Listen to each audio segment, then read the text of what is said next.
Alright, today we have a broken Samsung LED 32. There's your model number.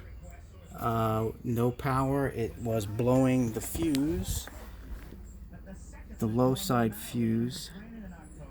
So we replaced this board, the power supply board, and it blew out. So what happened was this cap on the low side, the cold side, see this guy? Bulged. That was replaced on the board, and now the television's working great now.